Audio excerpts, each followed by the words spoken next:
What's up, everybody? Welcome to another episode of the Whiskey and Nerd Shit podcast. On today's episode, we talk about Loki Episode 4, the Fast and Furious 9 movie, we go over the UFC 264 card, and talk about how the Dallas Cowboys are the new team of the Hard Knocks documentary on HBO.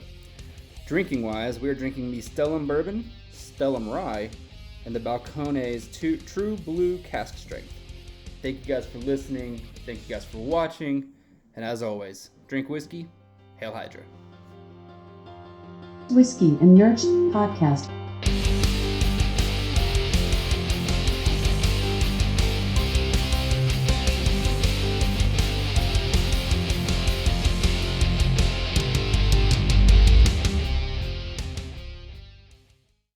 This week on the Whiskey and Nerd Podcast, Gabe predicted everything that was going to happen in Loki. Pretty much. And I think I predicted something too. Okay, let me ask you this first. Before we get started on everything, Did you see the post-credit scene? Yes. Okay. Yeah. But I'm watching episode 4 play out, and I was like, okay, I said that was going to happen. Yeah. And I said that was going to happen. And I said that might be a thing. Yeah. I was like, am I going to fucking bat 1,000 on this show? Pretty close so far. Call me Marvel. Yeah. I'll write you something. It's fantastic. I love it so much. We'll get to it. It is a very good show. So far, it's I was reading something earlier, and it was like why Loki is better than the Scarlet Witch Vision movie and WandaVision? WandaVision. Yeah, I don't know why I couldn't think of the name. Scarlet Witch Paul Bettany thing. Yeah, that one. And Captain Winter Soldier. Captain Winter Soldier. Captain Winter Soldier. Sidekicks. And it was not just because you like Loki more, but it's because his show is going to bring in so much more that has to do with the movies. But it brings in a character that you already loved, and it just makes you love him even more. Mm-hmm. Whereas Scarlet Witch, while none of them so far have gotten their own standalone movie, they didn't have a lot of screen time either. None of them have had a lot of screen time except for Loki, because he's been in like 7 movies now. Well, Loki had quite a bit of screen time. Bucky did. Bucky did too. But still, right. Bucky even kind of played second fiddle to Sam. Yeah. And Falcon Winter Soldier. Whereas Falcon, Anthony Mackie, he didn't necessarily have an abundance of screen time. Yeah. He was there and he had a couple lines here and there, but it wasn't always literally right behind Chris Evans. Yeah. So I mean, of the entire group, it'd be Bucky and Loki that had the most screen time in just their respective roles in movies. But Bucky played second fiddle. This one actually really, here's a Loki story. And here's a very cool Loki story. Yeah. It's awesome. All right. What do you have for headlines? So I have a quick one. Quick headline. I have a not so quick one. Not so quick one. And then I have Loki. Gotcha. I have UFC 264 for next week. Okay. I have Tomorrow War that came out yesterday. Okay. And I have Loki. All right. Well, I'll do my quick one first because it's quick and there's not a whole lot to it. Okay. HBO announced who is going to be the football team in the Hard Knocks this season, and it is the Dallas Cowboys. Good. Yeah.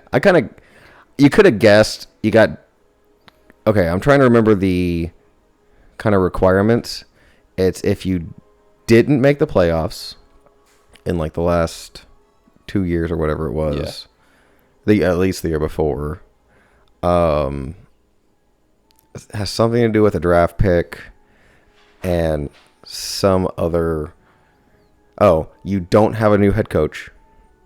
Okay. Didn't Chucky do it one of his first years? It was his second. Was it his second? Because the only teams I've ever seen do it are Cowboys, the Raiders, and the Bengals. Was it Bengals or Browns that did it? Browns. It was Bengals. It was Browns. Most recently. Browns? Those last 3 years. Yeah, because this is the Cowboys' third year to do it, and they're the only team to have done it for 3 years. 3 different times? 3 different times, yeah. Because they did it twice early on. Yeah, they were like the very first team to do it. Yeah. They were one of the first teams to do All In on Amazon, too. Yeah. Did you watch that? Mm-hmm. It's very good.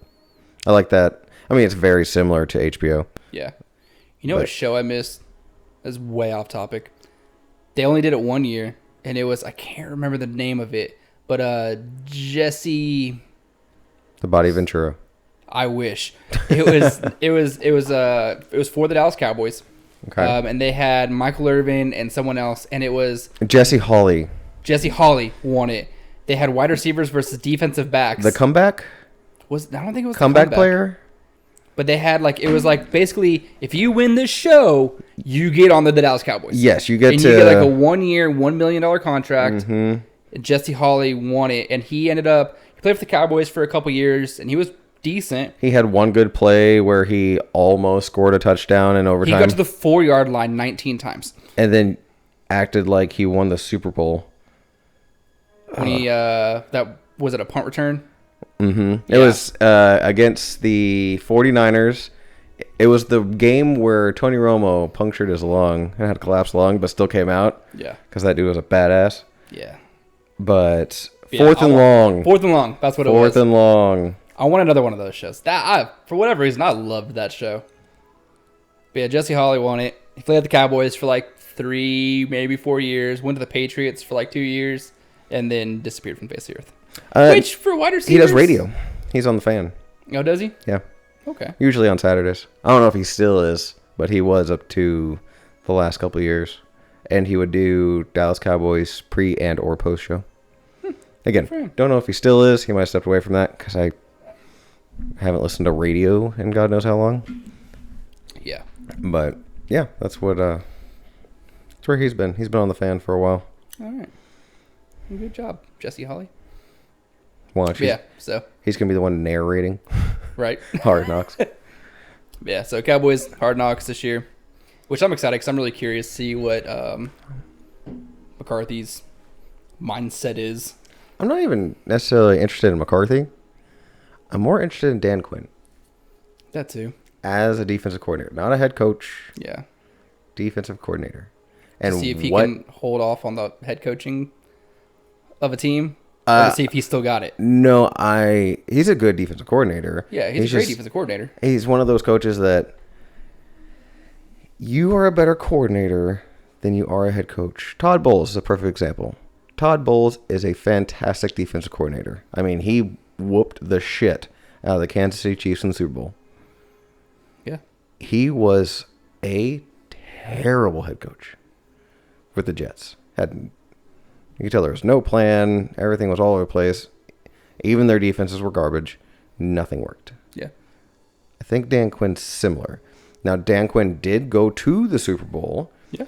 But that's because Kyle Shanahan was also his offensive coordinator at the time and make shit happen. Oh, there's all kinds of commercials. I know. Have you seen... Actually, let's play with this for a little bit. M. Night Shyamalan, yeah. The one where their age on... I think it's called Age. Old. That's what it is. Yeah. They literally age to death very quickly on a beach. Yeah. And it's only when they're not with someone, though, I think. Because it's always someone walks away and they come back and they're old now. But they're older by 10, 15 years. Old. Okay, so here's the problem with M. Night Shyamalan movies, is we understand that there's going to be a twist at the end. I think this one just needs to be... Yeah, that looked like it was going to be depressing. Yeah. This one is just going to be Bruce Willis was on the island the whole time, and that's how everyone's dying. And aging good. Yeah.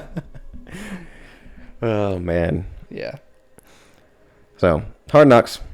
Hard Knocks. I want to see what Dan Quinn can do. It should be starting soon. Well, training camp starts because, this is the last mid-July. This is the last month without football until March 2022. Yes. Because... we have a preseason, a short preseason, but we have a preseason. Was it 2 games or 3? I can't remember. I know that the Cowboys are playing the Hall of Fame game. Yep. So they will have an extra preseason game. Yeah. So. Good. Yeah. Might need it. Use it. It's an opportunity. Use it. All right. Also, we're going to run through the 2 Stellums. Yeah. So starting off with Stellum Bourbon, which we've had once before. It's oaky. At Eric's house. I'm going to look up the notes. And originally when I looked up Stellum, they had a pretty cool story to their kind of ideals at their distillery. Yep. So it is MGP. It is sourced. Mm-hmm. It is from 3 different states. I believe it's Indiana, Mississippi, and Mississippi? yeah, it's Indiana, Mississippi, What? and I think the third one's maybe Kentucky. I think you're lying to yourself. Maybe not. It is from Indiana, Kentucky, and Tennessee. Tennessee. That's right, not Mississippi. So Tennessee. But their story was they wanted to be able to make a barrel strength whiskey, bourbon, for like the everyday buyer. So something that wasn't, because normally if you get like, so the barrel strengths that we have here, they're all usually $70 plus for Roughly. a barrel strength, roughly. These were 50. So This thing has won all kinds of shit. It just Really? won gold. Actually, both of these had World Spirits competition in San Francisco. So that's a pretty big one. yeah, they won. Each of these have won gold in their respective categories. Actually, the rye won double gold. The rye one is phenomenal. Is Yeah. I'm excited to try that one. The bourbon is very good. If I remember correctly, it was very good by itself and even better With an ice cube. with an ice cube. So there's all kinds of weird shit in here. On the nose, what do you get? Because I don't get a lot. Like I smell whiskey and I smell, oh, there was. It's like some sweet corn and a little bit of caramel. I actually get more of a little bit chocolatey nose. Not a lot. No, I don't get chocolate. And spice. So this one says intense clove and allspice. Nah. No. Not it, especially if you're going to put intense Yeah. to preface that. No. Supported by creamy macadamia nuts and light tobacco. I can get kind of a nuttiness, like a salty. It's not strong. If I think about it. Yeah, like psychosomatic. Yeah. As the whiskey opens up, sweet aromas of honeysuckle, green apple, nectarine begin to show, rounded off by toasted rye and oak. I can start to see that. It's a little fruitier than anything to me. Yeah, none of these as it stand opens out. up, the caramel goes away for me, and I do get fruitier notes. Honey. Yeah, is I say very I can get prominent. honey. That's about it. Yeah.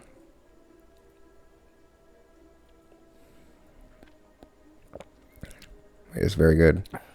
It's okay. Okay, I read this right as I had it, and I agree with the first two things. Vanilla and marshmallow, Yeah. and cotton candy. Don't get the I don't cotton get cotton, candy. yeah. No. But vanilla and Transforms as it spreads across your tongue, revealing spicy notes of black pepper, cayenne pepper, and cinnamon baked apples. I get black pepper, I get the cayenne pepper. kind of a bitterness on that. And I get cinnamon. I don't really get an apple flavor on it. Yeah. The spice is supported by tart, underripe blackberry and apricot that contrast perfectly against the initial sweetness. Okay, you guys are pushing your luck. Yeah. It's just good. It's a good all around. It's Yeah. MGP high proof bourbon. That's what it That's what it is. That's why it's a win. But it's good. Finish. Spiciness at the palate carries over in the finish with candied ginger, more black pepper, sweet honey. Yeah, I get that. I agree with all those things. Marshmallow vanilla. Ooh. I don't know if we caught this before, but they have notes with the addition of water. Oh, really? Good on you, Stellum, Yeah. for going. Going the extra mile. Yeah, give us a little more of, hey, it's high proof bourbon. You get to play with it. Here's this. It's one of those ones that's so good that I don't want to just sit here and kill it. But I might if I have it in my hand. Yep. That's why I'm going to Ice. set it down and let Okay. it breathe. Yeah, let's let it breathe. Don't add the ice. Yeah. See where it goes from there. All right. Let's talk UFC for a second. Let's. Real quick. Won't go into crazy detail. Next week, UFC always goes big for their 4th of July card. Yeah. Every year. So this year, you got the third fight between Conor McGregor and Dustin Poirier. That's right. Yeah. We talked about their first or their first rematch at the beginning of this year. Yeah. And they just had a quick turnaround because they were like, hey, it's 1-1, and we made a shit ton of money off this fight. So let's do it again. Who do you have? Poirier again? It kind of depends on what Connor shows up. Connor was out for like a year and a half and wasn't doing a lot of MMA training. He was actually doing a lot of boxing because he was working out another boxing match with Pacquiao this time. Okay. And he went out there with his normal set, how he does anything. McGregor has a real long stance, leading that front leg out real far. And Dustin Poirier kicked the shit out of it. Fucking repeatedly. He just went to town on that calf. Yeah, he did. And once you get a couple good hits, if you hit the right spot, your leg turns off. Nissan Sentras. Fuck you, Nissan. Man, this one has way more commercials. We usually get like one in the hour and a half. We've had like 6. Yeah, that's been 20 minutes. 10 minutes, bastards. But yeah, so it kind of depends. It would require Conor McGregor to literally change his fighting style that made him effective in the UFC. Because if he walks out there with a heavy lead front leg, the same thing's going to happen. Yeah. It's just a weakness to that fighting style of having that long karate style is that low calf kick being kicked, in a Muay Thai manner. It's going to get annihilated. It's going to get chewed up. Yeah. So if he comes in, stubborn, not going to adjust his game plan at all, and expects... Which he's had 6 months, and he's kind of known, okay, my next fight's going to be him. Is this the last fight on his contract? I think he's got a couple more. Okay. Because he's got this one, and if he wins this one, he's going to fight for the title. Okay. So, that'll be a good fight. Yeah, I'm going to lean Poirier. I think I am, too. Because he's fighting different right now. Yeah, almost that, and I almost think that Connor's got so many other things going on. When he was just focused on MMA, dude was unstoppable. Yeah, when he was broke and pissed off and hungry, he was... But now he's billionaire. Oh, I'll sell this company and buy half of Ireland. And yeah, pretty much. Yeah, so it's like he's got so many other things going on. He's not just focused on being a pissed off MMA fighter. It's really hard to stay motivated once you're successful. Yeah. In anything. Yeah. And being at that level, and that level of success, and that level of fame, he can get knocked out in 30 seconds. He'll still be the most popular export out of Ireland altogether, and half the world. He's probably the most popular MMA fighter. Who do you have? Like Liddell, Tito, GSP, Silva, Randy Couture. But they're all still just like here while he's... Was a different level. Yeah. I mean, GSP in Canada. I mean, Captain Canada is Captain Canada. But and then Anderson Silva in Brazil. Is something. It's a different thing. Yeah. But worldwide... Fedor in Russia MMA, and Khabib. Fedor in Russia. MMA-wide, it's McGregor. Yeah, I mean, he's... Would you consider him all-time? As far as popularity, not like best.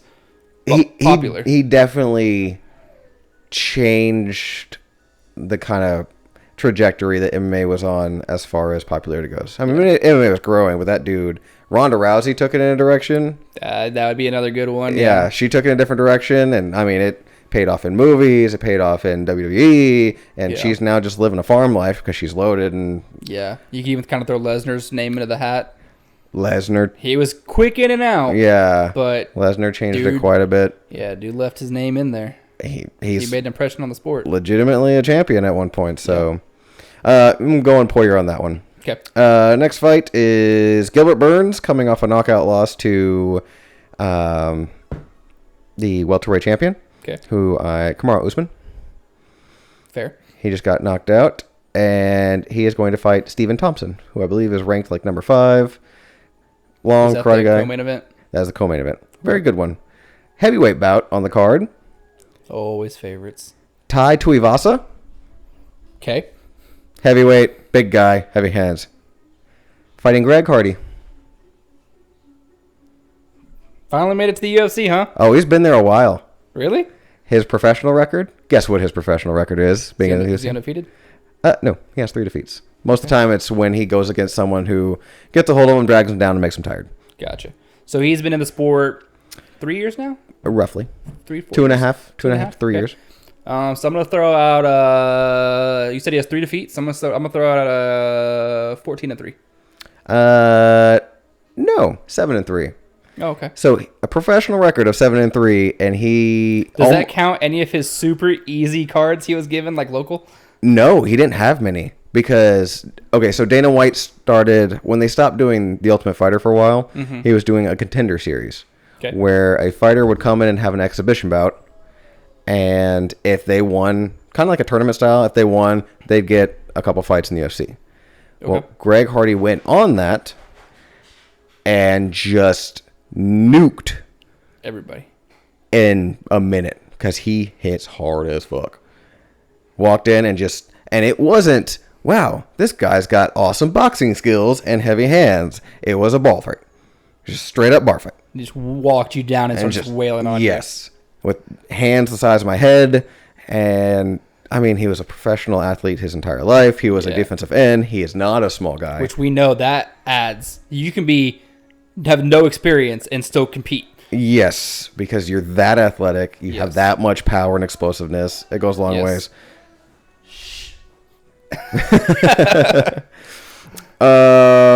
Women bantamweight bout: Irene Aldana versus Yana Kunitskaya. I'm sure I didn't fuck that one up. Yeah, no, not at all. Russia's very proud of you right now. I don't. Yeah, fucking Americans. I don't know any of them. Irene sounds familiar. Couldn't tell you. Okay. And then bantamweight bout: Chris Motino, Sugar Sean O'Malley. Okay. That dude has outrageous hair with even more outrageous predictions on knockouts. I think it was his last fight where he almost finished the fight at the beginning, and then the guy got out of it, and then he knocked him out. He caught him with the left hand in the first round and almost finished him. Guy lasted the third round. He knocked him out with his right hand. And when he got interviewed, I think it was on the Pat McAfee show. McAfee, sorry. Yeah. That guy. He was like, so walk me through this. He was like, well, I thought about finishing him, but I had these shirts made that talked about me finishing it with my right hand. So I let him back up so I could sell the shirts. You know it, kid. Yeah. I remember that. That was awesome. You're brilliant. You get it. You win the prize. So, UFC. Oh, that'll be fun. Yeah. People punching each other in the face. Watch Greg Hardy get a fight, the UFC, on a big card. Is this his first big card? No, he's been on a couple. He was actually... main cards? Mm-hmm. He was on main cards for... He has one no contest as well. So, one of the first network television cards, he got put on the main event on his second fight. Which a lot of people were like, what the fuck, man? So... And then he waylaid on him and oh, okay. No, he started getting tired and need the down opponent. Ah. Yeah. Hey, however you finish a fight. Well, he lost. And another commercial. God. We picked the wrong background. That was a butt grab in there. Oh, this is Rose Byrne in... God, what is this called? Physical? Physical. Let's get physical. Exactly. On Apple TV. Cool. I don't have Apple TV. Do you have Apple TV? Yeah. If you buy any Apple product, big Apple product, you get Apple TV free for a year. There's a couple things I watch. Yeah. There's not a lot on there, though. No, there's not. They're starting to put out movies and Apple originals. Yeah. And there was a big I still haven't seen it, Tom Hanks movie called Greyhound. It was a submarine movie, war movie. Looked pretty awesome. Half Tom Hanks movies. Yeah, pretty much. Saving Private Ryan on a submarine. Yeah. Yeah, that. So, you want to go with this next? Yes. Or you want to do it at the very end? No, we'll go and actually here. I'll hit Tomorrow War real fast. And let's do this. Then you can do Tomorrow War, because I have another movie review. We'll do that. Okay. So your dogs are getting antsy. They are. Oh, I'm freaking out. Freaking out. Over. I don't like the UFC at all. They don't. It's violent. All right. So while you quick, talk, I'm going to add a piece of ice to the Stellum. Okay. So last week we talked about doing a Marvel 23-1 ranking tournament style using TikTok. They have a poll voting process that you can go on TikTok. I post 2 movies. You post which one your favorite is. I'm going to go through the entire bracket real quick. And then, so who's moved on? So we're already halfway through. I started off, and I did this in a completely random generator, so I didn't pick any of the matchups. The only matchups I did pick was to make sure the Avengers were up against the Avengers in the beginning. Instead of having like Avengers versus like Black Panther, which obviously it's a very good movie that would go a little bit further. I want to make sure it was like Avengers versus Avengers in the beginning. That way. Because obviously those are going to be the ones that kind of come down to the end. Yeah, I mean, more than likely. Team up movies are hard to get past, so yeah. I get it. So we started off with Doctor Strange versus Spider-Man Homecoming. Okay. Doctor Strange moves on. Okay. Captain America Winter Soldier versus Guardians of the Galaxy 2. Captain America Winter Soldier moves on. Strongly agree. Ant-Man and the Wasp versus Black Panther. Black Panther moves on. Captain America Civil War versus the Incredible Hulk. Captain America Civil War moves on. Thank God. The Avengers versus the Avengers Infinity War. Avengers Infinity War moves on. The one that is currently up is Iron Man 1 versus Thor 1. Currently, Thor 1 is winning. Iron Man 1 started the whole thing, though. Yeah. So it's kind of... Do you think there's a rally, or do people just... I think that one... So all these other ones have movie titles. There's the only one that doesn't. So I think the random person going through and scrolling through TikTok making these votes might look at it and be like, oh, it's Iron Man versus Thor. Who would win in a fight? Yeah. Which, obviously, Thor is a god. Yeah. So I think Thor would win the fight. So I don't know. That one might be kind of skewed, but either way, I don't think either of those are going to go super far anyways. Well, if it wins, it goes up against... It goes up against Avengers Infinity War. Yeah, so you're screwed there. So, this coming week, the matchups are going to be Thor Dark World versus Captain America the First Avenger. We seem to have experienced our very own Loki Nexus level event. My dogs were losing their ever-loving minds. We will be right back in 3, 2, 1. You want to go over the next week's? I'll go over next week's. And when you add an ice cube, the notes are cinnamon streusel and stewed apples. I do remember. I remember this. Cinnamon streusel out when we tried this the first time? No. I do remember reading this, though. I'm just trying to get the one small ice cube. You're out of luck on that one. Yeah, it didn't work. Oh, this is kind of cool. While it is a bold and complex cask strength whiskey, it is not overwhelmingly hot in any way. It's not. Which I would very much agree with. Solid. When you can get a cask strength or barrel proof whiskey and it not blow you up, it's a win. Yeah. Like there's something to it. You get all the flavor of the barrel proof without the smack in the face. Yes, exactly. It carries a peppery-like punch, which I think would pair perfectly with a rich chocolate dessert, given that it could cut through the sweetness. So, a nose palate and a suggestion. I like that. Yeah. I like what you're doing, Stellum. Keep sourcing away. Changes the nose drastically. It calms it down. It's not... It calms it down, but it also makes it more prevalent. The peppery... That didn't make sense at all. It calms it down, and it's less peppery. Yeah, it's less peppery, but it makes the other notes stand out because the pepperiness. I got a lot more honey. Yeah. Once I added water, I'm gonna put that right there so I can drink it again.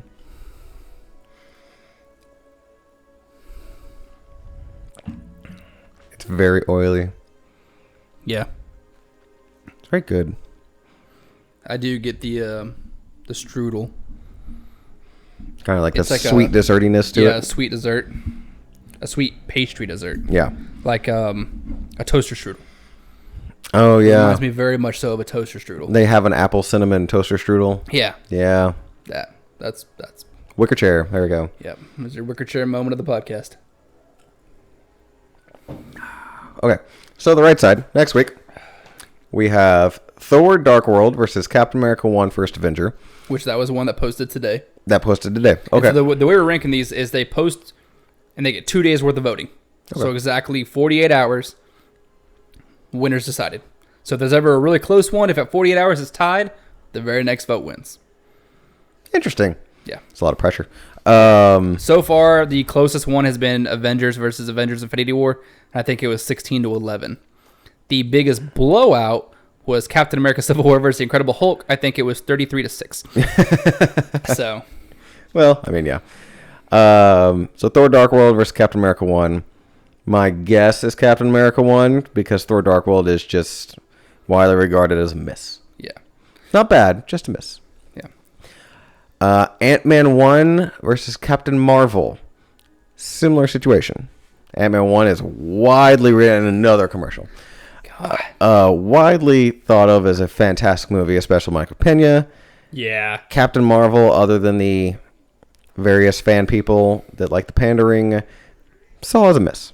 Yeah. Just didn't quite land. Guardians 1, Spider-Man Far From Home. That's going to be a good one. I think Guardians 1 will take it because I think they will too. everyone... You don't have to enjoy superhero movies to enjoy that movie. Correct. Far From Home, if you're not familiar with the characters and what they do and their backstory... You get real confused about halfway in. Yeah, you don't really know how anything's going to land, why they're doing what. Yeah, so both fantastic movies, but Guardians 1 I think takes that. Yeah. Thor Ragnarok, Iron Man 2. Should be a pretty easy win for Thor. Also, yeah, pretty straight up. Oh, man. Avengers Endgame. Avengers Age of Ultron. Should be a pretty... Yeah, let's be real. Standstill. Listen, there's not a lot on these that I'd... There's nothing on this list that I'd put over Endgame, so it doesn't really matter. And then Iron Man 2... Should be 3, I think. Oh, 3, sorry. Has a bye. Has a bye. Has a bye week. Because there's 23 movies, someone's got to have a bye. And in the random generator... Iron Man 3 got the bye. Well, good for it. Moving on to the next round by default. Yeah, Iron Man gets a win. Might be the only win Iron Man gets by Yeah, I was himself. about to say, that might be true. And he's got to go up against Endgame. So it's going to be a short-lived win. You're screwed, but good luck. Unless we get some crazy Age of Ultron fans out on TikTok. Interesting.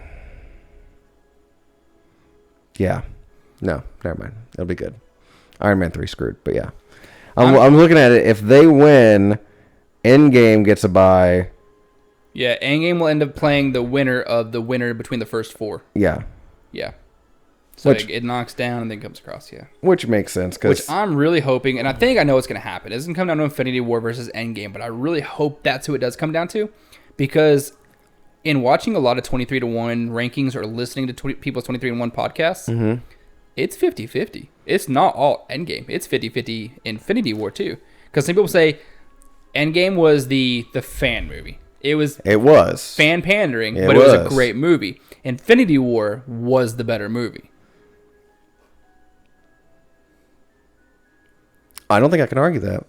Infinity War was its own standalone, well-written movie. Endgame was finishing out the series. Endgame was a fan pandering tie-up. Yeah. It was done well with probably the best third act literally ever. But if you're talking collectively as a movie, storyline, build up, new content, all of that. Yep. Infinity War kind of takes it. So it's like, I really hope it comes down to those. I'm pretty sure it will.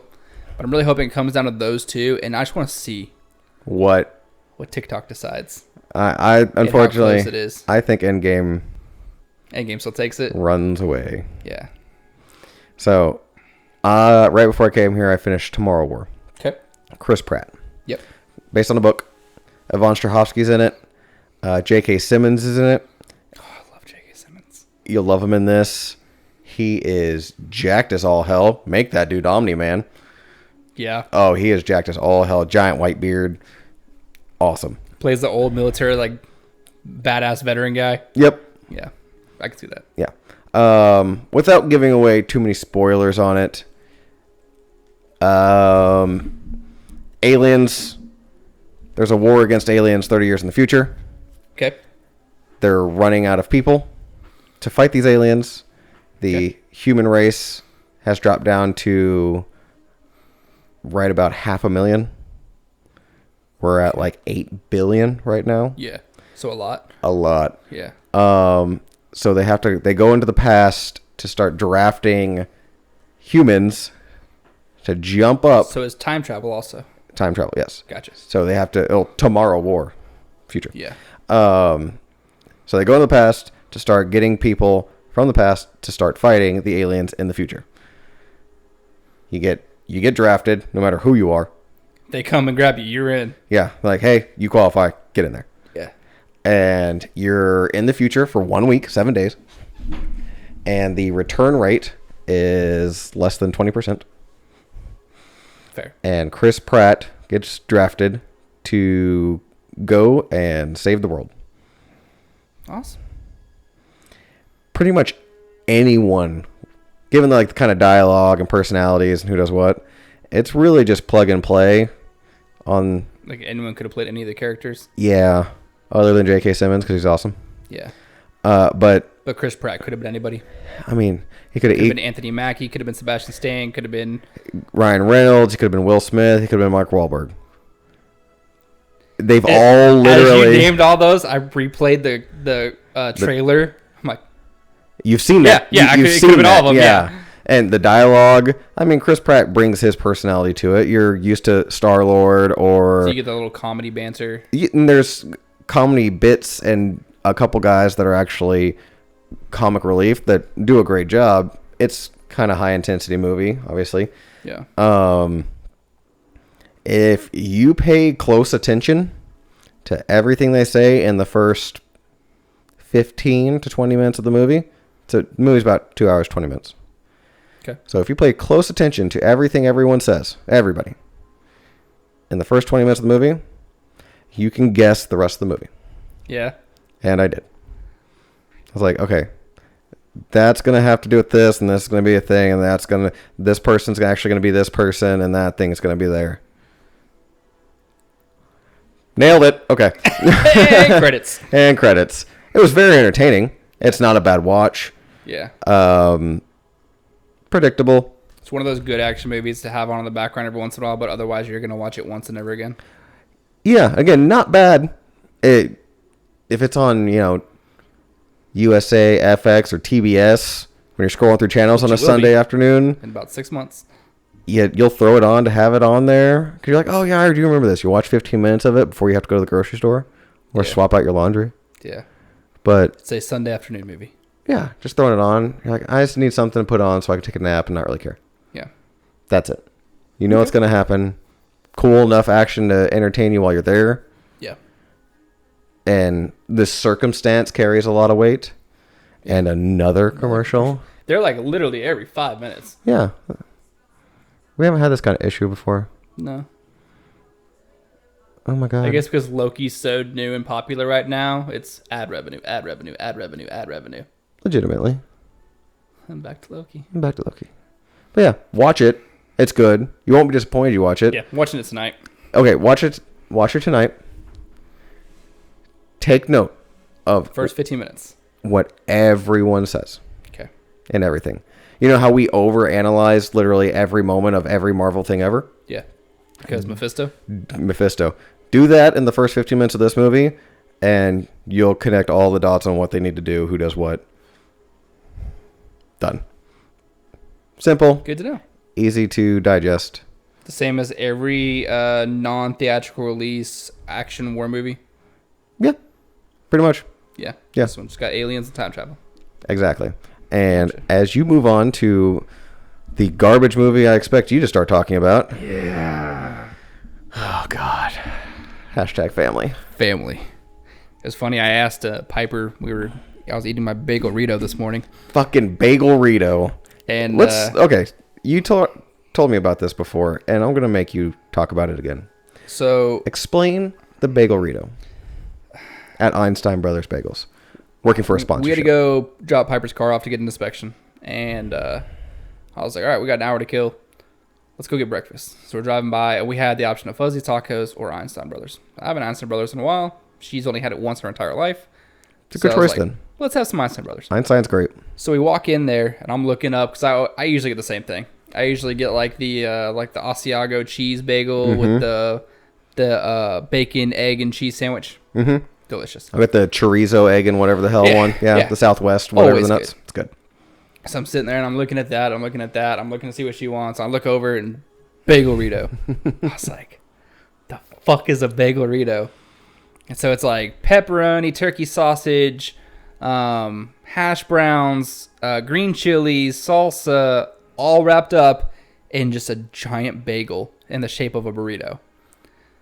Had to have it for scientific purposes. I understand. And it was fucking delicious. It was one of the best things I've ever eaten. Okay, so I believe you, and I want to try it, and hopefully we'll try it soon.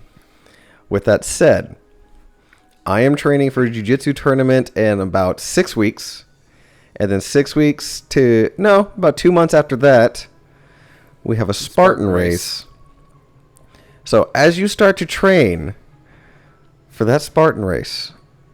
Literally, yeah, this rye is amazing. So fucking good. I almost interrupted you during the bagel Rito, but this rye is fucking insane. I'll look at the notes in a second. Yeah, but I wasn't paying attention. I'm like, oh, whiskey man. Every mile you have to run, every step that you want to quit, just remember bagel Rito. Bagel Rito. You're like, fuck, this is terrible. Well, you know what's weighing you down? 97 pounds of Fucking bagel. Bagel Rito. All right, Stellum Rye, before we hit your absolute ridiculousness. It's going to win an Oscar for best movie ever. It just probably is. I believe that. Hashtag family. All right. Category. Appearance, dark copper. It's pretty light, actually. I didn't think it was all Dark that dark. copper is our next one. But yeah. Black is our next one. Yeah. Nose.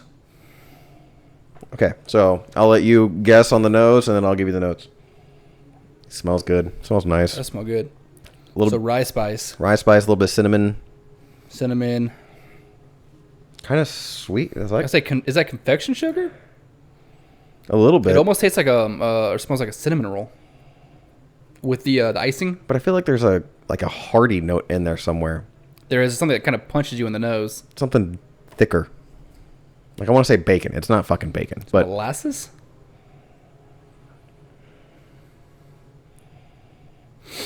okay, here's what they My give nose us. is fried from deep sniffing Yep. this 13 times in a row. Nose, stewed apples, peaches, and pears. Fruity note. I mean, you're not. Yeah. I'm not going to get stewed apples, peaches, and pears here. Along with undertone of baking spices, nutmeg, and clove. Yeah. Okay, so we were Rice there on that spice. one. Kind of about sweet fruit, light mint, and licorice. Maybe it's licorice. Maybe that's the other note that we're... That would be the candy. Yeah. Okay, yeah, win there. And then on the palate, Tastes like heaven. man, thick enough to coat. For being a rye that's cash strength, no burn. No burn at all. And it just fills your mouth. Yes, and easy flavor, so good. I also kind of get a little bit of a marshmallow flavor on this one. This tastes very similar to the Mixtures Toasted. A little bit. A little marshmallowy, kind of rye spice. A little bit. And this is on every shelf for $50. This is like, hey, this is my favorite whiskey, but I can't get it. What could I get that's just like the That would Mixtures Toasted? substitute a Mixtures Toasted. It'd be this. There's not quite the toasted, heavily graham cracker type of flavor that's in the Mixtures. Yeah. But those notes are there. So on the palate, this is what they give us. Oh, you gotta be fucking kidding me. Aniseed, cardamom, Good old cardamom. and coriander. Fucking cardamom always pops up. Always. Notes of lemon peel and tangerine. Give you a little bit of citrus, which I get. Yeah. As the whiskey breathes in the glass, more green apples, spearmint. Add for the sweetness. So, I don't know what notes of those make the... I do get the mint.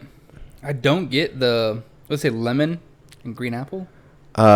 lemon peel and tangerine for citrus. I get like a light it's not heavy. No, it's like citrus and it fades immediately into a mint. But Yeah, the spearmint. I'm getting the same thing you're getting, and I got it when I first tried this. It was like the creamy marshmallowy rice spice. See, I get that way more than the aggressive fruit notes they and, have and here. I do get the mint at the end. It fades off into a mint. And which white a lot pepper. do. I'm jumping ahead and reading, but Okay.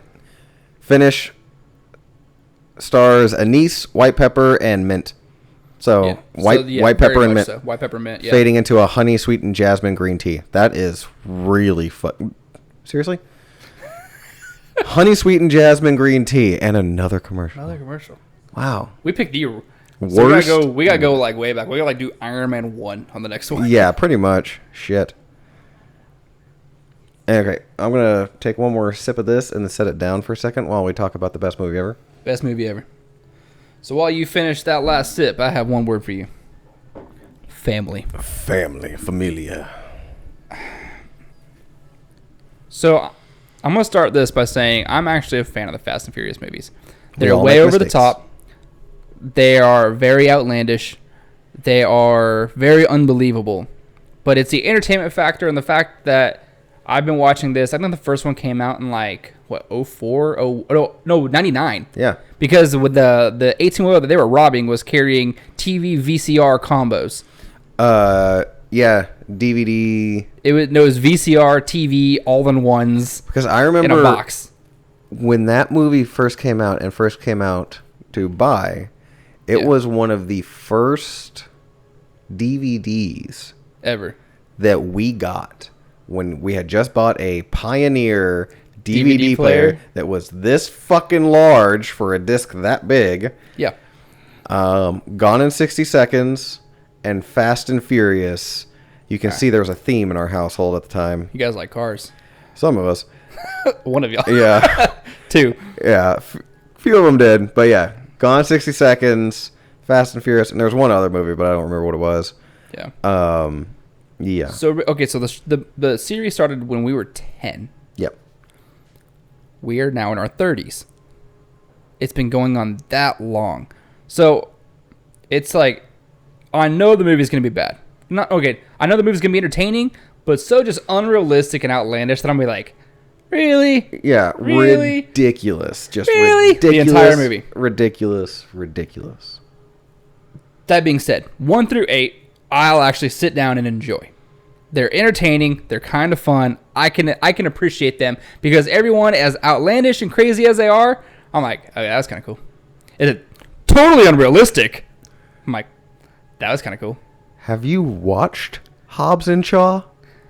I said 1 through 8. It's related. After that, Okay, The Rock held down an Apache helicopter with his bicep. with his bicep on a chain while holding on to a souped-up truck whose back wheels were not on the ground. Yeah. Yeah. Yeah. I said 1 through 8. But that being said, so we've talked about this in the past about how cool would it be is if they went back and had young Dominic Toretto go back to street racing and show Street Wars. Take it back to street racing. It'd be a pretty good little spinoff. So like a Dominic Toretto prequel. Yes. That would be entertaining. Pre-1. Showing how he created Street Wars and how that came to be a thing. It would be a racing 'Cause it could take car you back. specific. Yes. So, that being said, this movie does have a young Dominic Toretto and a young John Cena, whose name is Jacob in the movie. But it's Jakob because he's different. Jacob. The thing that made the most sense in this movie is that Dominic Toretto and Jacob are related, if that tells you anything. That's great. Especially because this is a Jacob that we haven't heard about, been referenced, or even acknowledged in 20 years. Yes. So there's actually, it's a good chunk of the movie that they're young. It's a bunch of flashbacks, but it's throughout the film to show them being... What is this? I don't know what this is, but it's kind of cool. It's cool. They're playing the Iron Man 1 soundtrack. It looks like We may have transitioned to the next video. the character. Yeah, we did transition to the next video. Yeah, because there's Robert Downey Jr. and Kevin Feige front and center. And then you kind of... You can see. There's John Favreau. Yeah, Thor's right next to him. Scarlett, Mark. There's Sebastian Stan. It's everybody. Yeah. That's everybody. Okay, that's kind of cool. You got Nick Fury in the back. Yeah. That's very cool that you brought all the actors on that thing. For just a nice little photo shoot. Stan Lee is right above Kevin Feige. So even Stan Lee's there. I wonder if he's superimposed, He could be. because I think he had passed on by this point. And Black Panther. Chadwick Boseman. Rest in peace. He's right above Stan Lee. Mm-hmm. Very cool. Very cool picture. Yeah. That'd be nice to break down. Nice there. little out of nowhere. That makes me want to kill myself slightly less from Fast and Furious. Yeah. So I'm on board with this prequel idea that when the studio has finished with Fast and Furious 10 and Vin Diesel is like 60 and he's like, look, I can't be a mechanic that fights off international terrorists anymore. Yeah. They're like, you know what we could do and make money? Make young you. Make young you prequel. And the actor, well, he didn't really look like Vin Diesel. Did a good job. Good. I don't think he's been in a whole lot of other stuff in the past. Whereas the guy that played young John Cena, I've seen him in quite a few things. He's a actually semi-well-known actor. But they did a good job playing young characters. The plot of the movie was very recycled. If you've seen 8, you've seen 9. Okay, yeah. So where 8, they're trying to get the girl that can hack into any surveillance system. This one, they're trying to get 2 parts of a thing that when you put them together, they can hack into any surveillance system and also launch nukes. Thanks, Charlize Theron. She's in it. Of course she is. Does she still have dreads? No, she has a chili bowl circa 1997. She has a Lloyd Christmas? She has the definition of a Lloyd Christmas. Oh. And it doesn't work. Why is that a thing? I'm surprised they didn't give her a mullet. Yeah, that would have been better. That's rough. Everyone comes back. So everybody's in it except for The Rock for well-known reasons. And Wonder Woman. Well, yeah, she died. Dude. Sorry, spoiler. They all died. Well, even the guy that died, he came back. The Asian dude. And they explained that. I get that. So he's back. Yeah, bring Brian back. I'm getting there.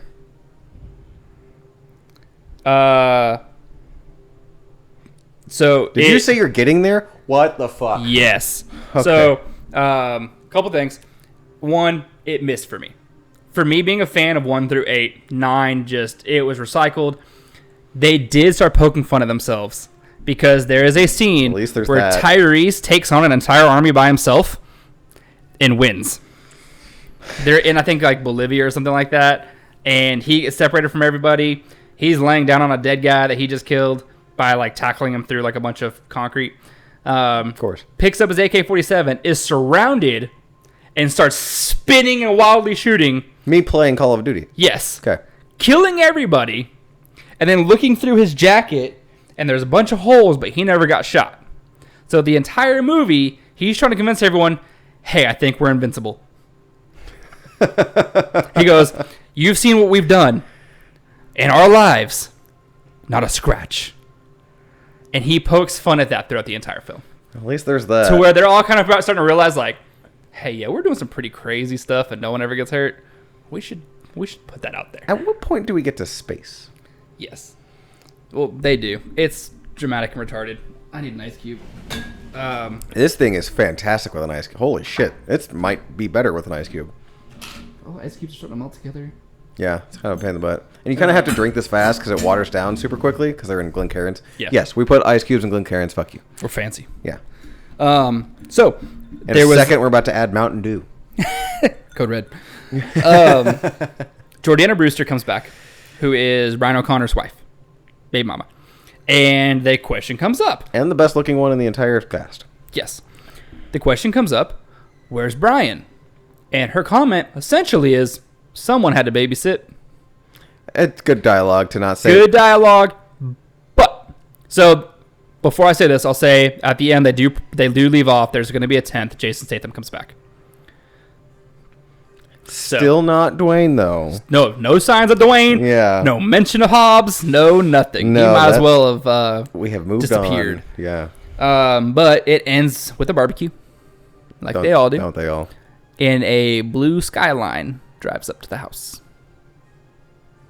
Are we about? And they're doing their little say grace. And they're like, wait, we're waiting for one more. There's one empty seat. And that's when they cut to a blue Skyline pulling up and parking in front of the house. So are we going to have CGI?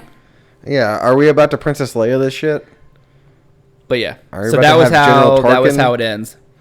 There is a post-credit scene for anyone that wants to watch post-credit scene. It's not that. There is a post-credit scene. It's just setting up the 10th movie. But I know we'd heard rumors of his actual daughter coming in. I don't know how they would tie that together and be like, where's Brian? But yeah, so there is a blue Skyline, which is his car, I think in the first one. One of his cars. It's obviously, they're saying it's him. Yeah. Pulls up. He doesn't get out, but they cut to credits. I think it was the second one. Scene. Which I saw half of once, so I don't know why. I think it's just they were showing resonates. it's a car it's obviously Brian O'Connor. Brian L. Spillman. Sounds like a serial killer name. The first one was good. The first one was good, and it still holds up. It's still good. You're like, okay. Second one falls off a little bit. Third one, it was kind of like a Veers off straight to completely. DVD release movie, but still. Oh, Bow Wow comes back and he's fat. Well, I mean, It's been 20 years. Does he look like his dad, though? He's still this tall. Yeah, I mean, does he look like his dad? I have no idea who his dad is. Master P. Oh, yeah. How'd you not know that? You had to have known that. He does not look like his dad at all. Really? I just imagine he's looked like his dad with cornrows. I assume he still has cornrows. Yes, he does. 20 years. But he's like this tall and just as big around. Good for But him. he's still working with the guy with the super thick country accent, which that is his actual voice. The guy from the third one. Mm-hmm. No, that's how he talks. That's his actual voice. Yeah. Because I Which think he always went thought on to one of the like NCISs or something like that. Yeah, he did. He's done a couple things where I'm like, oh, that is you. Okay. They're both back. Literally everyone's back in this, except for Jason Statham. Jason Statham's mom is in it. The one that plays his mom. Helen Mirren. She's actually. Did you know she's actually a professional drifter? Helen Mirren? Helen Mirren. Is that Helen? That's not Helen Mirren. Is that Helen Mirren? I'm gonna look it up. I think it is because I saw a TikTok. There's a guy that's famous for walking up to people with really nice cars and be like, "Hey, it's a really nice car. What do you do for a living?" And they're like, "Oh, I'm a banker. I'm in real estate." Yeah. So there's one of him walking up to her, and she's in a really nice souped up car, and he's like, "Hey, what do you do for a living?" She goes, "Hop in, I'll show you." And he hops in, and she points up at the billboard, and then she takes off. Yeah, Helen Mirren, Queenie. Yeah, you know she's actually a professional drifter. I'm calling bullshit. Look it up. I'm calling. You looked it up? I You watched the video, but did you look it up? I didn't. Do I look up can Helen Mirren drift? It's the first time this has ever been Google searched. This is why we need a legit fact checker with a laptop who's quick on the ball and paying attention. Because we are not. Look, if you type in can Helen Mirren, the very first that comes up is drift. Is the answer yes? Let's see. I don't think it is. Okay. Not saying you couldn't do whatever you put your mind to, Helen Mirren. You are a tremendous actor. Love you in so many things. You were great in all of the Red movies. Yeah, she was. She was awesome.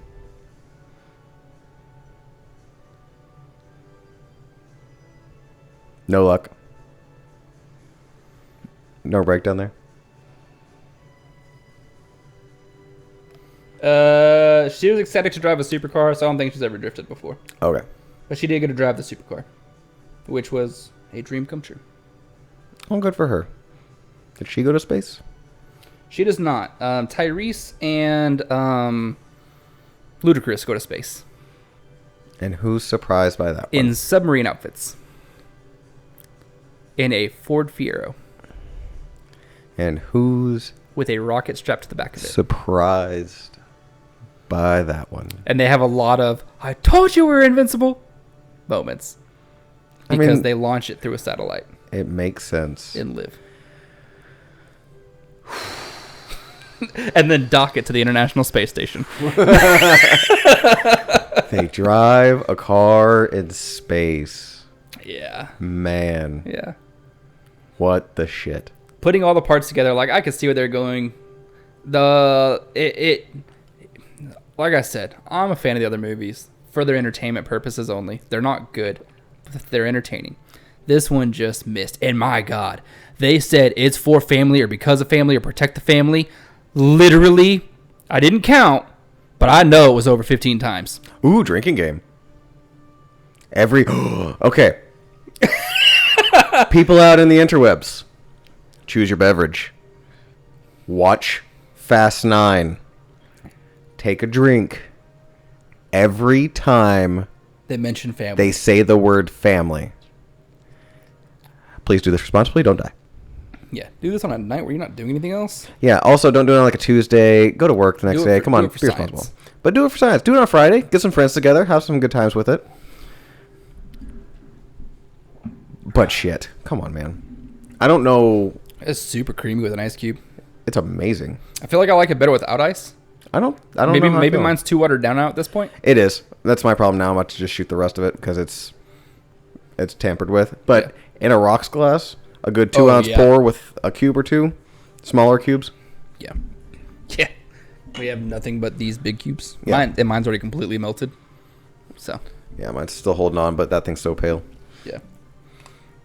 But yeah. So still, it is what it is. It's super outlandish, super over the top, super unrealistic, entertaining.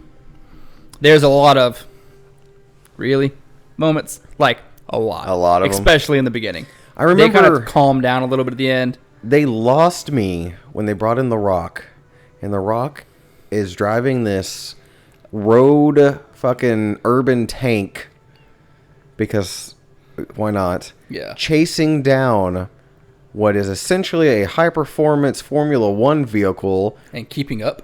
And then as the high performance Formula 1 vehicle is down here and he is chasing it Up here behind it on a turn. He's going up like a parking garage thing. Yes. And then he jumps with his feet off of the driving tank that's somehow keeping up but behind the Formula 1 vehicle. Because physics would be he would jump and he'd go zoom. Yes, that is what logic and physics would tell you. Somehow flies onto. It lands and holds on to. The high performance Formula 1. I think this is also the same one where his arm's in a cast. Daddy's got to go to work and just flexes it out. Yeah. You do you, Hollywood. Yeah. You do you. We don't watch movies for realism. I heard a bunch of rumors also. They turned out to not be true. But man, do I wish they were. That there was someone in the talks of doing a merger movie between the Fast and the Furious and Jurassic Park. I had heard that. That rumor spread pretty quickly. It did. And it's a ridiculous rumor. Yeah. And it doesn't feasibly make sense in any capacity. But if it did, it would make sense in that universe. Absolutely. You're like, no, I Dinosaurs are in Los Angeles. Call Dom. Chris Pratt shows up. We got to get all these guys back. I got to protect my family. Oh, these are my family. Just, you know what? Do it. Please. Why not? You're already in space. Just do it. You already took a Fuhrer to space. Might as well introduce dinosaurs. Or somehow tie it to Narnia. I don't fucking care. Yeah. And you're not jumping to anything at this point. All right. I'm going to move on to the Balcones. True Blue Cask Strength. Yes. And we're going to hit our main event, Loki Episode 4. The Nexus event. So this one was all over the place, really referencing back to itself from the beginning to the end, going back to this thing, to that thing, to this thing, to that thing. The timeline jump. They timeline. It was like watching a Quentin Tarantino movie, but chronologically. Okay. I mean, where the fuck do we start? How did they get off of Lamentus? What happened was they were talking. They stared deeply into each other's eyes. There was a variant love connection of the same variant, which created the steepest Nexus event they had ever seen before, showing them where they were at, getting them caught. Yeah. Also giving you like, hey, those two falling in love together is going to fuck up everything. or unfuck up everything, as we learned. Yes. One of the things of dialogue at the very beginning where she's talking about, which actually we can go back even further and see that Sylvie was just a little girl playing with her toys In Asgard. And you see Slayer walk in with her A23 on her helmet. Yep. Which is a reference to the fact that the comic Avengers 23, where she is a love interest of Kang the Conqueror. There you go. Oh my god. Which might actually prove one of the things we said before, but we'll get there. She walks up, takes her, nukes Asgard. Yep. And so a theory that I heard that I kind of liked was that when Sylvie is sitting there waiting to die, saying the universe wants to be released, let go, uncontrolled, and it produces chaos, and to do that, chaos being like variants, creating like different kinds of Lokis in different places to help, suss that out, because if everyone is Captain Rogers, nothing's gonna ever fucking change. Right. So it creates people like that to have those anomalies. And I think this will be something that's kind of confirmed in the next episode where she's talking to Rudine Slayer, or whatever the fuck her first name was. Yeah, the judge. I think her variance issue, because she asked, she's like, what was the Nexus event that made you come get me? I was a child. Yeah. And to be a fucking cunt, yeah, she said, I don't remember. At least let me know what it was. And she did it on purpose, being a bitch. Yeah. She knew. And I have a feeling that what she knew was just the fact that she was a girl Loki. Yeah. The universe created her to create the chaos, and they just went and pulled her from it altogether. Yeah. I was correct in the timeline of something's going to happen. Loki's going to team up with Lady Loki, realize the TVA is bullshit. They're going to go to try and overthrow or create something, because he's going to know that that's bad. They're going to convince Mobius and maybe more. Which they did. That it was bad. B-15? Yep. So B-15 and Mobius have both realized, because when Lady Loki, what's it called? Not Mindfucked. Enchanted. Mindfucked works. Mindfucked. B-15, she said, I saw something. Yes. Relating to pre-TVA. Yeah, because they've all learned. And she even said, you implanted a memory. She's like, I can't create memories. I can just pull them out. Yeah. Yeah. So B-15 and Mobius have now learned, which they thought was going to be, just a scheme for Loki to get out, saying, hey, you're being lied to. Real quick, let's cut to this heavy caramel. Yeah, really aggressive. I'm pulling up the notes right now. And while the other two did not have a big kick in the face, this one does. Yes, this one's aggressive. This one's like 64%, so very high proof. Yeah. Which, this would be a good one, because of the flavor on it, on the nose at least, I haven't sipped it yet, and how high proof it is, something we could play with and actually use. That was the reason why I got it. I want to get a really high proof to start with.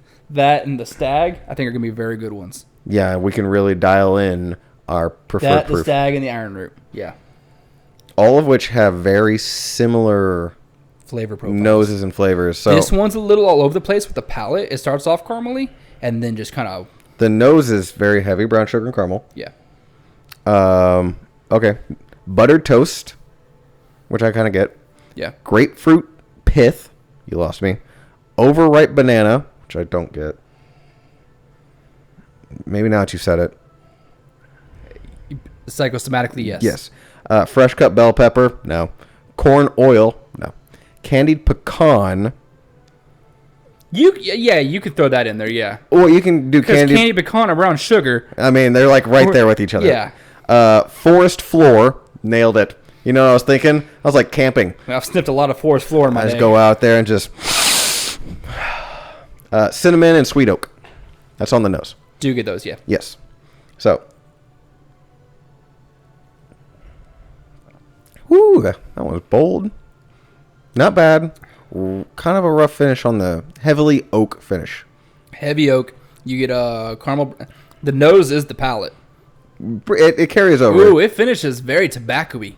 So here's what we got. Actually, I don't think it's tobacco that you're getting here. Taste is oily texture with maple syrup. That could be what it is. Dried apricot, pralines, cajeta, jasmine, spice, and masa. Which the masa is the corn. Yeah. Kind of flattened out corn. Cool. Finish. Warm, long finish. Supple notes of raw honey.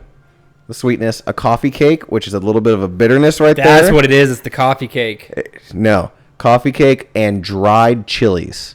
So you have a little bit of the like bitter note of coffee with a little bit of spicy sweetness of a chili. Yeah. That's actually one of the... Coffee note hits really hard for me. Yeah. Once you say it, you're like, that's what it is. Drinking black coffee, having that bitter finish. Look, this thing has won fucking everything. American Craft Distiller 2014, winner gold in Whiskey Bible, Icon of Whiskey gold, all sorts of spirits and corn whiskey, and this thing wins everything constantly. Yeah. But it's very good. And it's about 2 hours away from us, the distillery. We will set a time. Yeah. To go check it out. And I was thinking, I thought it'd be cool if we call ahead and tell them and do a podcast from the distillery. Might have to do it from our car. They're open now. Yeah, but are they going to let us sit there and do it? Maybe. If we drink their bourbons and review their bourbons or their whiskeys. I'm not saying no. I mean, that'd be fucking amazing. That'd be pretty cool. To do like a whiskey tasting from the distillery while we do a podcast. Do a smaller one. It's like 30 minutes. Yeah. Just, hey, we're here. It's fucking cool. Just do a whiskey tasting, really. Yeah. That'd be a lot of fun if they let us do it. It would be. So, Loki. Okay. So, they get caught. Yep. Because they stare longingly into each other's eyes. There's that connection. I did like that part because if you think about it, Loki would never fall in love with anybody. Like he said, he's had many relationships in the past. None of them ever meant anything. Who is the one person Loki can fall in love with? Himself. Goddamn right. The ultimate narcissist. Exactly. And who does he fall in love with? Himself. And it makes perfect fucking sense. And everything ties together. And you're like, no, I can buy this. Yeah. This makes absolute sense. Yeah. And especially after all that time on the train, you want that. You're like, oh, you guys are just looking for each other. You're looking for your counterpart of you. Yeah. So they get taken. Mobius and Loki have their conversation, which is just them trying to out-manipulate each other for a minute. Him trying to tell you that, hey, they're lying to you. You're all variants. You have memories. It's there. They're just wiping your mind. B-15 thinks this because she saw what she was enchanted with, and she was asking where C-20 went. And Mobius keeps asking Slayer where C-20 went. And she's like... Oh, she died. She died because she went crazy. Yeah.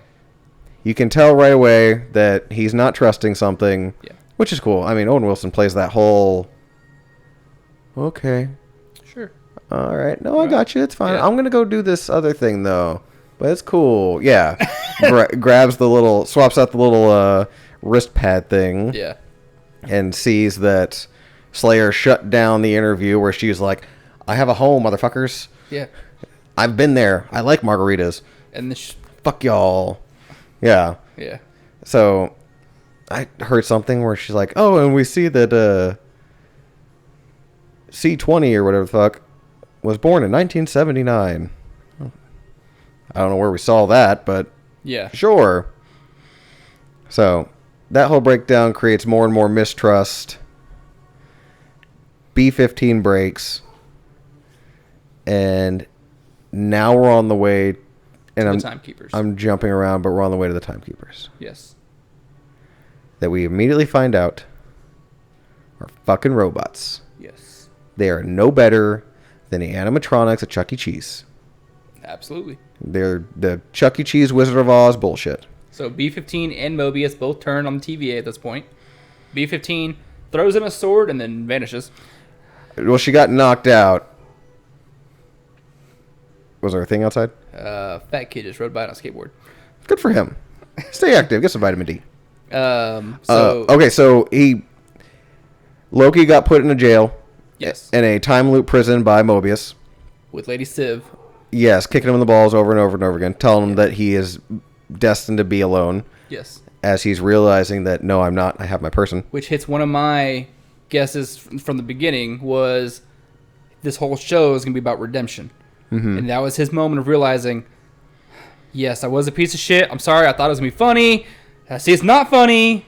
Yeah. I'm going to be a better person. Because after getting kicked in the nuts 37 times, you realize, okay, this wasn't funny. You're going to kind of rethink life choices a few times. And so you kind of see him just regretting his past, moving on to his future. I want to be a better person. Redemption. Yes. And I agree with that. Very much so. During his time in there, Mobius goes and kind of investigates because he smells fuckery afoot. Mm-hmm. And confirms it as much. So he grabs Loki to go get Sylvie and further the plan. Further the plot. And he gets pruned. He does. Now, before we would call it erased or reset. Deleted. Yes. But given the end, I think the word is pruned. Yes, that is the technical term. Not killed, plucked Pruned. off. Because due to the end credit scene where Loki is shown to have not been erased. Oh, guess what? Loki died again. But not again. There's even a line of dialogue in the episode where he says, "I've died multiple times. Bring it on." Yeah, whatever you got, let's go. Yeah. Foreshadowing.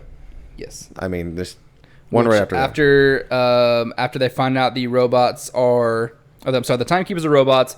Mobius is pruned, followed immediately by Loki and Lady Loki sharing a moment, and then Loki being pruned. Yes, so... By the judge lady. Mobius gets pruned coming out of the time loop prison. Yes. But it was kind of anticlimactic. It was like a punishment. Like you're being pruned because you went against what I said. Yeah, it was kind of anticlimactic of, hey, I see what you're doing. Prune him. Beat. And it was it. Yeah. And then you have this big thing with Loki understanding that it's their connection that's creating a giant Nexus event that will literally fuck everything up. I want to try it.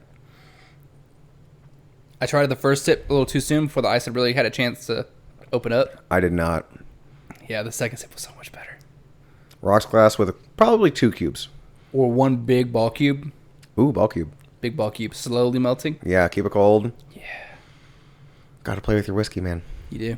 Got to mix it up. Wow. The it opened up. It reminds me of waffles and syrup.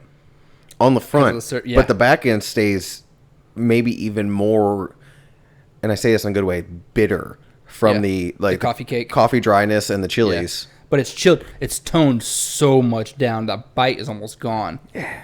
Very good. Very good. So they're both pruned.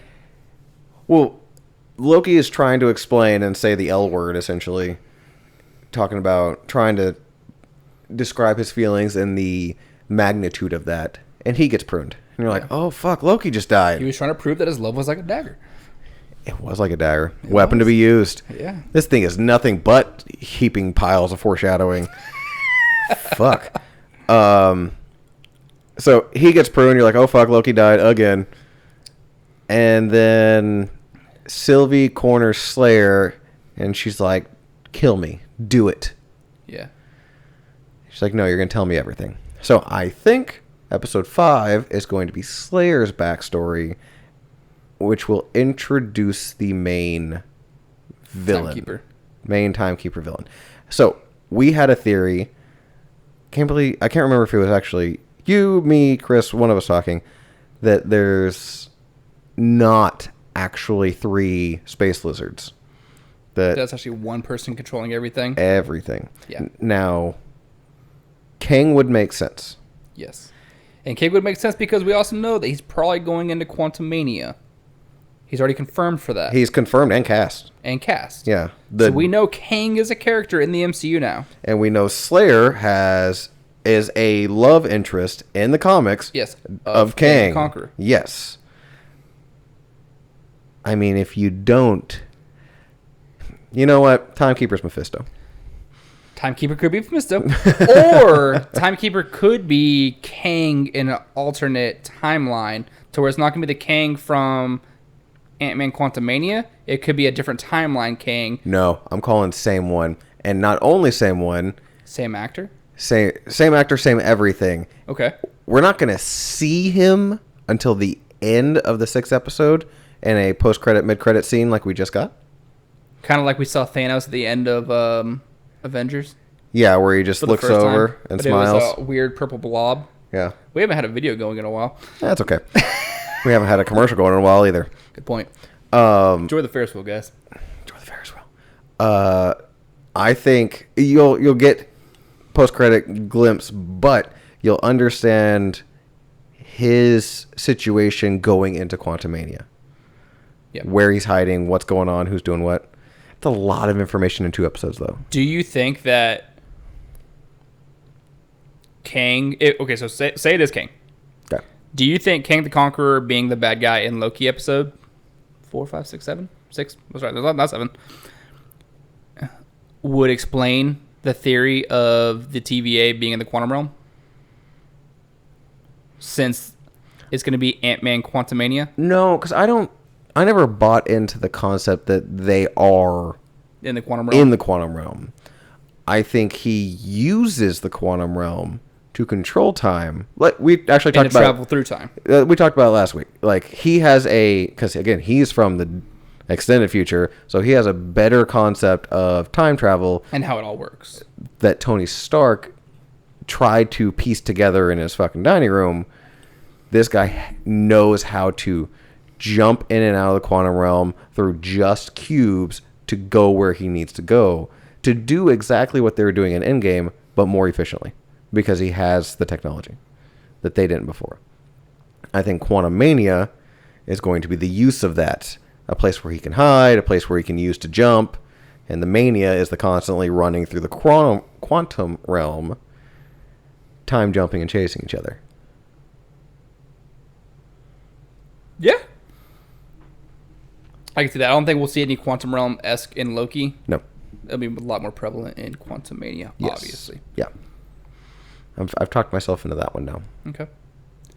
So, post-credit scene, we see that Loki is dead. But he is in an area where it seems as if all the Lokis that have been pruned are, or where they're sent to. Where they're dumped off at. Yeah. So pruning doesn't mean you're dead. It means you've been sent somewhere else. Yeah.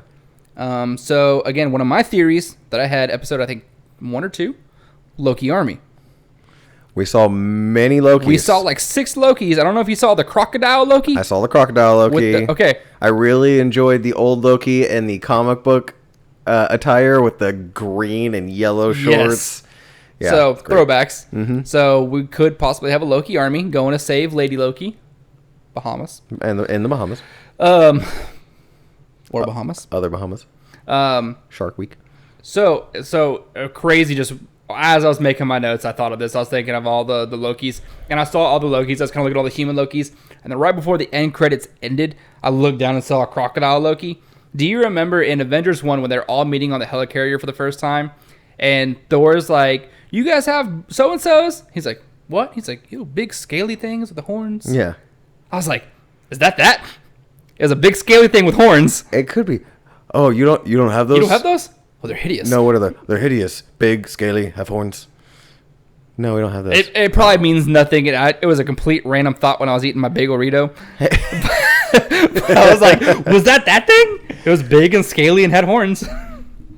If that is indeed not an alligator Loki, and you're the only person on the planet to make the connection that thing was the Stormstrom, whatever the fuck, I'm buying you a bottle. If that's I love Pappy. Fuck off. I just need a Michter's 20. That's all I need. 25 if you can spare it. Yeah.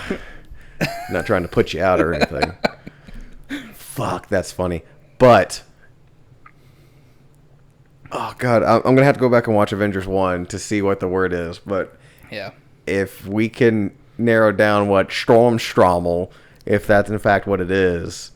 Is it Stromstrommel? If they just had that one line of dialogue, one I'd lose line. my shit. One line. Yeah. It would make actually more sense than having an alligator, Loki. Yeah, the random alligator. Yeah. Yeah. So you heard it here first. You indeed did. Just like 3 episodes ago on this podcast where I gave you the entire rundown What's going to happen of what's going to happen in this series. Literally all of it.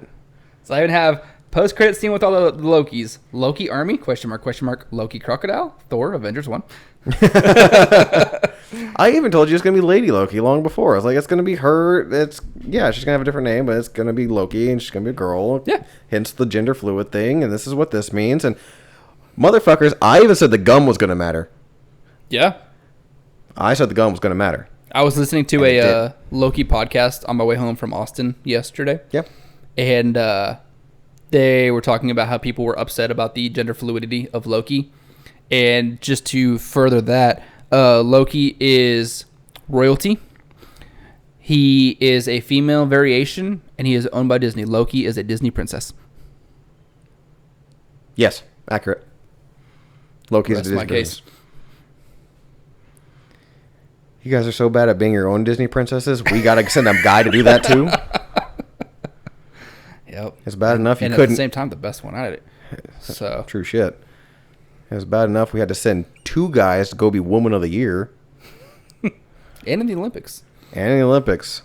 Come, stop with the... Listen. Just... Loki! Episode So 4 much. was great. So we have So essentially hour 45 left. I want to kind of expand on that a little bit. When you talked about, he had many relationships, none of them were real. It was an opportunity to check a box. You know what you did, but it wasn't out of line or even out of mythology for them to say, he's like, I imagine you had many princesses or maybe even a few princes. I had my fair share. He's like, a little bit of both. I had my fair share of both, or whatever the line was. They're like, oh my God, Loki's bi. Hey, in mythology, that dude turned into a horse to fuck it. So I think then gave birth to one. Yeah, the 6-legged horse that Odin rode. So yes, he's a little bit more than bi, you giant ass wagons. Why you gotta make him bi? Why you gotta check the box?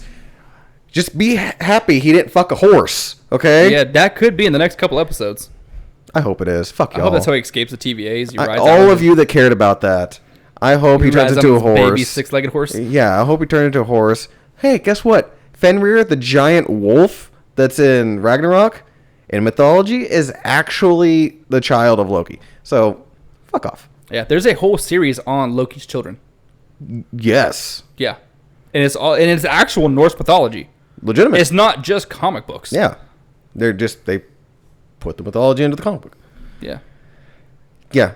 It wasn't even a thing. It was passive. It was a one-line thing. And they're like, had my fair share of both, but nothing real. How awesome would it be if, I can't remember the name of the horse. It has a name. It does have a prominent name. Yes. If in the realm that Loki is now in, as dead, pruned Loki, if that horse was in there. The horse's mom walks by, and he just like takes a double take. He's like, "Do you know that horse? We don't talk anymore." No, I never seen her. I never call back. Greatness. I don't have anything else after that. Yeah, no, that's thank you guys for listening. Thank you guys for watching. Hail Hydra. See ya. Yeah. Anything else you want to add before we social media it out? Any guesses on what you're gonna get in the last 2 episodes? Kang, Loki Army versus TVA, A23 somehow having some sort of purpose before she dies. I don't know what Lady Loki is going to end up doing, or if she's going to go back to... her timeline's been deleted, so where is she going to go? I was kind of probing you in that direction to see if you That's had the an thing, answer. I don't know. I have an answer for pretty much everything but her. Yeah, I don't... And look, she's an engaging, enticing enough of a character that if you moved on from Tom Hiddleston... Yeah, she could carry that role differently.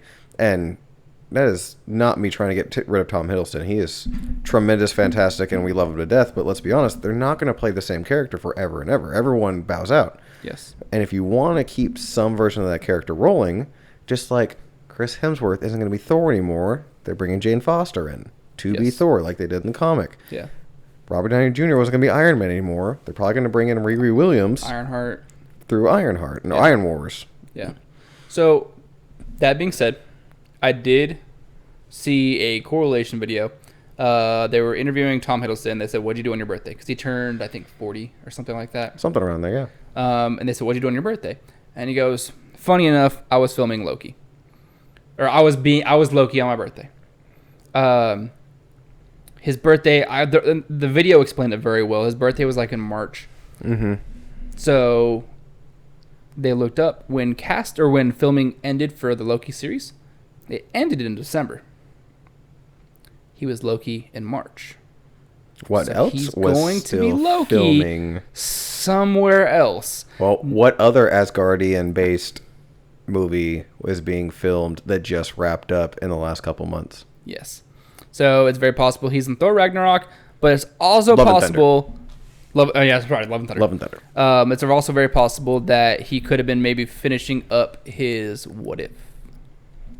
Also true. Because they played their own characters. Yeah, I'm eagerly waiting that. I'm so excited about What If. But yeah, so it could be one of those two, but it could have been like it's Loki. And everyone could be thinking Thor Love and Thunder, but it was What If. Either one. Either way. Or both, I hope. Yeah. Spoiled. Like, what if Loki was Thor? What if he was the favorite son? Or what if he never left the Odenheim? Yeah, and he grew up as a frost giant. And then there was the same sibling rivalry you had, but it was still the frost giants versus Asgard like it always was. And instead of it being Loki versus Odin, it was Loki versus Thor in the same capacity. Yeah. Or still Loki versus Odin and the sons just hated each other? I feel like there's no way this isn't already a comic somewhere. This has to be. Because this sounds... There's no way we just created that. This sounds too cool not to have that alternate reality. People in Marvel, yeah, Feige, I hope you're listening. In the interwebs, let us know if that's a thing. I don't go that deep on comics. I like a lot of comics. I have a reasonable amount of knowledge. I don't go that deep. I can't fucking encyclopedia this shit. Yeah. If that's not a thing, I'm calling Kevin Smith. I need you to write something. Yeah. Yeah. What a good what if that would be. That'd be fun. We need to come up with our own what ifs and just do a what if episode. Oh, we should. We're clearly good at it. Yeah, that took 3 seconds. Whenever we need to fill content, you just wait. Yeah. All right. InstaSpace, Faceygrams, OnlyFans, Farmers Only, Christian Mingle, Whiskey and Nerd Shit. If you guys are watching this on YouTube, the social medias pop up on the bottom of the screen. Thanks Whiskey for watching and on Nerd YouTube. Shit. Yeah. Appreciate that. We had a pretty decent amount of viewers on YouTube. Yeah. For complete bullshit podcast that we threw together in our whiskey rooms to talk about the shit that we watch all the time. Yeah. So, Whiskey and Nerd Shit. If you can't find us on Instagram, the I and shit is the number 1. Everything else, Whiskey and Nerd Shit. Facebook is Whiskey and Nerd Shit Podcast. TikTok is Whiskey and Nerd Shit.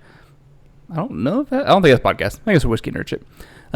TikTok is where we have most of our content. We are currently ranking the 23-1 Marvel movies on TikTok. It's not even a rank. It's a battle. It's a tournament. Yeah, we're tournament battle. Yeah. We are bracket battle. We are in Sakar, and we are figuring out who's going to win the Marvel 23-1.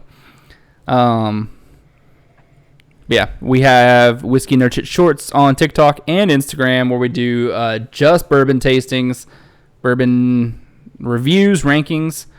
And yeah, if you want to comment or send us an email to either commission an episode, let us know what you guys think is going to happen at the end of Loki. Recommend a whiskey. If you want a sample of one of our whiskeys, if you want to send us a whiskey, you can email us at whiskeyandns@yahoo.com. Shirts, glasses. We have merchandise. Not really posted anywhere yet. We're working on it. Whiskey and Nerd Shit. Get there eventually. Until then, stay nerdy. Drink whiskey. Hail Hydra.